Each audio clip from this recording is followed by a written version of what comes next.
Hello hello hello good morning, শুভ সকাল। সবাই কেমন আছো? আশা করি সবাই খুব ভালো আছো। আমিও ভালো আছি। তো সকাল সকাল উঠে গেছি, ভাবলাম আজ কি করি তা তোমাদের সাথে শেয়ার করব, কারণ সেভাবে আমার বাড়ির কাজ করা হয় না। আমার যেহেতু বিজনেস আছে, তো বিজনেসের কাজেই আমাকে বাইরে থাকতে হয়, বাড়ির বাইরে। তো বাড়ির কাজ তো মাই করে সবটা। তো মা এখন একটু অসুস্থ আছে, সেই জন্য আমাকে এই সব কাজগুলো করতে হবে। তো ভাবলাম যে তোমাদের সাথে একটু শেয়ার করি, কারণ সবার মতো তো আমি ওরকমভাবে ভিডিও করতে পারি না, ডেইলি ভ্লগ দিতে পারি না। তো আজ ভাবলাম যে এরকমভাবে ভিডিও করা যাক একটা। ভিডিওটা সম্পূর্ণ দেখো, কেউ স্কিপ করো না। আশা করি তোমাদের ভালো লাগবে। আর যদি আমার ভিডিও তোমাদের ভালো লাগে তো চ্যানেলটা সাবস্ক্রাইব করো, আমার পাশে থেকো আর আমাকে সাপোর্ট করো। তো দেখতে থাকো। তো দেখো গাই, সকালে রান্না কমপ্লিট হয়ে গেছে, এখন দুপুরের রান্না হচ্ছে। এই দেখো, উচ্ছে ভাজা হয়েছে, আর ডাল হবে, পেঁয়াজ কলি আলু ভাজা হবে, তারপর ধনে পাতা বাটা হবে, আর দেখি আর শাক হবে, ছোলার শাক। তো এই হবে দুপুরের রান্না আজকে। তো দেখতে থাকো ভিডিওটা।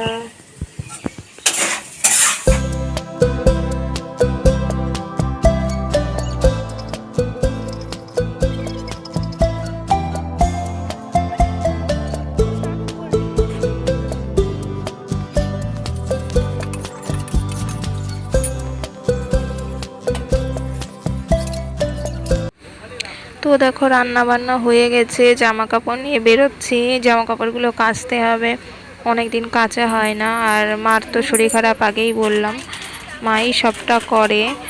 আমি বিজনেসের কাজে যেহেতু বাড়ি থাকতে পারি না, তো সেভাবে তো করা হয় না। তো আজকে কয়েকটা জামা কাপড় কাচবো।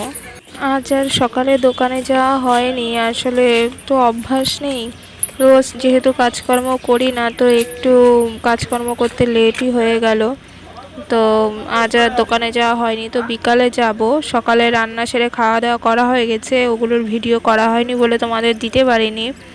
আর দুপুরে রান্নার ভিডিও দেখেছো, রান্না করেছি। এখন জামা কাপড় কাচবো, স্নান টান করবো, করে তারপরে খেতে বসবো। আর মা ওই একটু স্নান করেছে, স্নান করে মাকে বললাম একটু পুজোটা কষ্ট করে দিয়ে দাও, তাহলে আমি স্নান করে খেতে পারবো। সকালে কিছু খাওয়া হয়নি, বড্ড খিদেও পেয়েছে। আর আমার কি জানো তো, স্নান করলে খিদে পেয়ে যায়। আর এই ঠান্ডা ঠান্ডা এখন ওয়েদার পড়ে গেছে, তো এখন স্নান করার সাথে সাথেই খুব খিদে পেয়ে যায়। তারপর খেয়ে দিয়ে একটু বিশ্রাম টিশ্রাম নিয়ে তারপর আবার দোকানেও যেতে হবে। দেখো, স্নান টান করে বেরিয়ে পড়েছি। এই জামা কাপড়গুলো যেগুলো ধুয়েছিলাম ওগুলো এখন মেলে দেব। রোদ তো সেরকম একটা নেই, তাও রোদে মেলে দেব।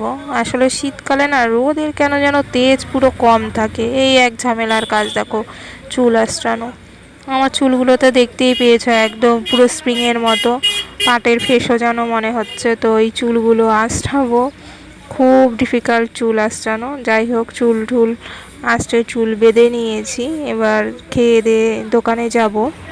তো দেখো, দোকানে চলে এসেছি, আর একটু অন্ধকার অন্ধকারও হয়ে গেছে এখন। তো ভিডিওটা তোমাদের কেমন লাগলো অবশ্যই জানিও। আর যদি ভালো লাগে লাইক কমেন্ট শেয়ার করে দিও। চলো টাটা, বাই। নেক্সট ভিডিও নিয়ে খুব শীঘ্রই আসবো।